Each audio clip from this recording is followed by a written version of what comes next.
목 디스크 수술 권유받고 이게 맞나 하면서 밤새 고민하시는 분들, 병원마다 말이 다르고 수술은 무섭고 안 하자니 마비될까 더 불안하고 그 막막함 저도 잘 압니다.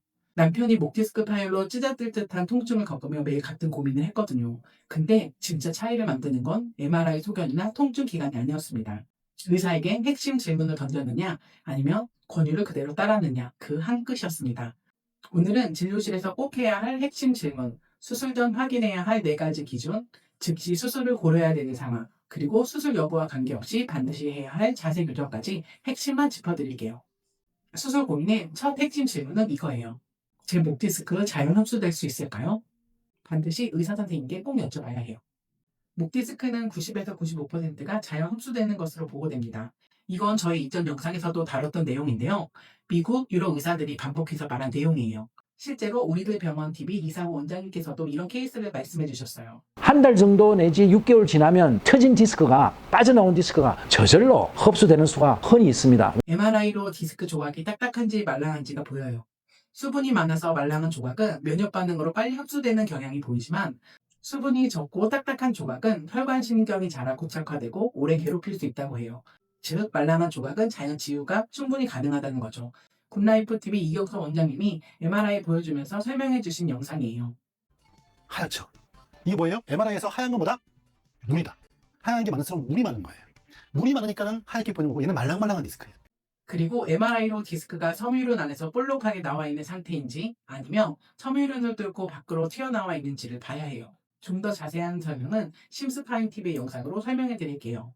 디스크의 부드럽고 젤리 같은 중심 부분은 수액이라 불리며 디스크의 바깥쪽 단단한 섬유질 부분은 섬유륜이라고 합니다. 젤리 도넛을 눌렀을 때 도넛방의 틈이나 구멍을 통해 젤리가 튀어나오듯이 섬유륜이 손상되어 틈이 생기면 수액은 그 틈을 통해 밖으로 밀려나올 수 있습니다. 이 젤리 같은 수액이 척추의 신경이나 조직을 자극할 수 있습니다. 이는 디스크 탈출의 상태, 급성 디스크예요. 디스크 돌출은 마치 자동차 타이어의 경우와 유사합니다. 시간이 지나면서 자동차 타이어 안에 공기가 서서히 빠져나가며 압력이 낮아져 타이어의 옆벽이 밖으로 볼록하게 튀어나오게 됩니다. 디스크의 돌출의 경우도 이와 비슷합니다. 디스크의 중심 부위인 수액이 시간이 지나면서 수분을 잃고 마르게 되면 디스크 내의 물질의 압력이 낮아지고 그 결과 디스크의 옆벽이 바깥쪽으로 부풀어 오릅니다. 이 과정은 점진적이고 서서히 일어납니다. 섬유륜 안에서 볼록하게 나와 있다면 다시 말해 디스크 돌출이면 상대적으로 흡수 속도가 느리거나 제한될 수 있다고 합니다. 대신 디스크가 섬유륜 밖으로 뚫고 나와 흘러간 경우라면 다시 말해 디스크 탈출 상태면 수분이 많아 흡수 속도가 빨라 자연 치유가 잘 되는 거죠. 저희 남편이 이 케이스였어요. 이런 차이를 A병원에서는 말씀해 주지 않으셨어요. 수술만 권했을 뿐이죠.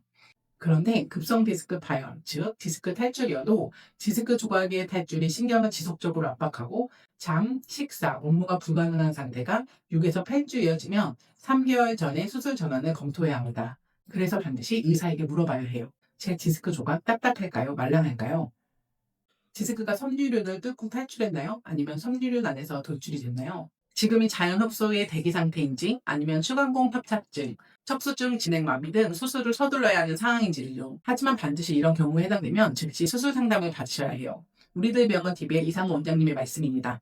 디스크는 마비를 초래하거나, 마비를 초래한 것은 발가락이 잘 안 움직인다, 발목이 잘 안 움직인다, 걸음걸이가 잘 안 된다, 소변이 장애가 온다, 발목이 올라가지 않는다, 발끝으로 서지지 않는다, 한 발로 뛰을 때 무릎에 힘이 쭉 빠진다, 이런 마비가 있을 때는 즉시 수술을 해야 됩니다. 마지막으로 앞에서 언급한 응급이 아니라면 수술은 4가지가 동시에 받을 때 고려해야 합니다.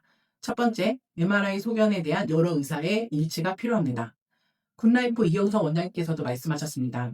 의사들의 의견이 대부분 일치를 해야 됩니다. 이 첫 번째예요. 자, MRI 찍었는데요. A라는 병원에서는 수술, B라는 병원은 비수술, C라는 병원은 운동. 이렇게 의견이 엇갈리면은 일단은 아니다, 수술은. 예. 두 번째, 일상생활이 불가능할 정도의 통증입니다. 이 기준이 다소 모호하죠. 굿라이프 TV의 이경서 원장님께서도 아주 재치 있게 표현해 주셨는데요. 첫 번째는 아파서 잠을 못 자요. 잠을 못 자는 사람이요, 피폐해집니다, 여러분. 두 번째, 밥을 못 먹어요. 왜? 너무 아프다 보니까는 진통제를 달고 사는 바람에 위궤양, 십이지장궤양 모든 위에 트러블이 생겼어요. 밥을 못 먹어요. 속이 쓰려가지고. 세 번째는요, 실제로 잠시도 앉지도 못하고요, 잠시도 걷지도 못합니다. 심지어는 화장실 가는 것도 힘들어요. 그렇게 되세요. 마지막 4번째가 뭐냐면요, 직장생활. 돈을 벌어야지 살잖아요. 특히 가장분들. 너무 아파가지고 직장 생활을 할 수가 없어요. 자, 이렇게 이해하시면 정리가 됩니다. 첫 번째, 저한테 환자가 와요. 아프세요? 선생님, 저 너무 아파요. 그래요. 제가 어떻게 아파요? 그러면 제가요, 작년까지만 해도요, 우리 집에 있는 뒷산을 갔어요. 이제 산을 못 올라가요. 여러분, 산은 일상생활에 안 들어갑니다. 네. 산 안 타면 됩니다. 그죠? 선생님, 저 너무 아파요. 왜요? 제가 정말 좋아하는 게 골프인데요. 골프를 못 치겠네. 골프 안 치면 됩니다. 네. 일상생활에 안 들어가잖아요. 제가 말씀 드린 거. 그죠? 선생님, 너무너무 아파요. 네. 어떻게 아픈데요? 제가요, 운동을 좋아해서 원래 한 5km 걸어요. 근데 이제 3km 못 걷겠어요. 걷지 마세요. 저도 하루에 2km 안 걷습니다. 네. 이렇게 하시면 정리가 되시죠? 이게 바로 일상생활의 통증이에요. 세 번째, 신경주사 등 충분한 보존 치료를 시행했는가입니다. 이 내용은 정말 많은 비수술 치료를 우선으로 하시는 의사 선생님들께서 입을 모아 말씀하시는 부분인데요. 목디스크 환자로서 목디스크 수술을 하신 비수술 디스크 의사라고 소개하시는 안규열 선생님의 말씀도 들어볼게요.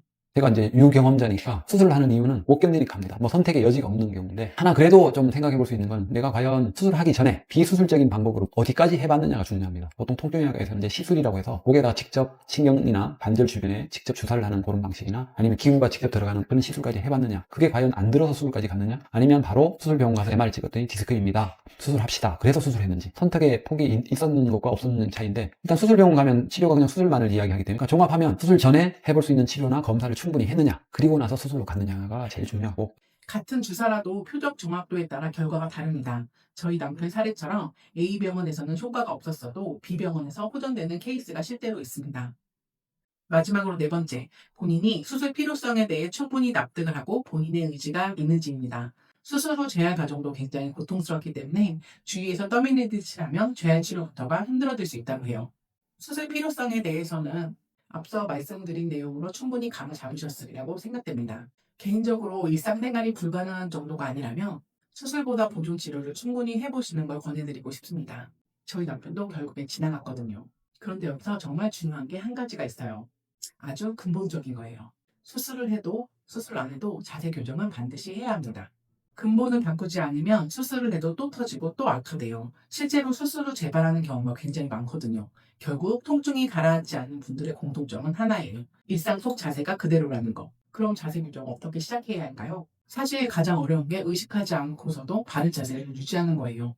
스트레칭은 하루에 몇 번이지만 우리가 책상 앞에 앉아있는 시간은 8시간, 10시간이거든요.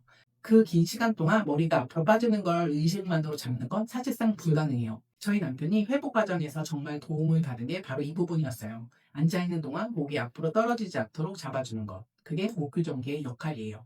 목교정기를 고르실 때는 이런 거 잘 보셔야 돼요.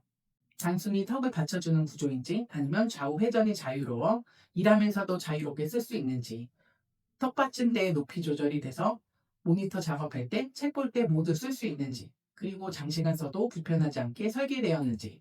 저희 교수반 목교정기는 이런 조건들을 다 갖추고 있습니다. 특허받은 좌우 회전 구조 덕분에 고개를 돌려도 자연스럽고 원터치로 높이 조절이 되니까 독서할 때도 모니터를 볼 때도 그대로 쓰실 수 있어요. 수술 전이든 후든 지금 이 순간부터 자세를 잡아야 한다면 일상 속에서 가장 현실적인 선택지가 될 거예요. 스스로 자세 교정하는 방법이 더 궁금하시면 보정 댓글 링크를 참고해주세요. 어떤 결정을 하든 자세 교정부터 오늘 당장 바꿔보세요. 여러분이 불안이 아니라 근거로 결정하시길 응원하겠습니다. 도움이 되셨다면 구독, 좋아요 부탁드리겠습니다.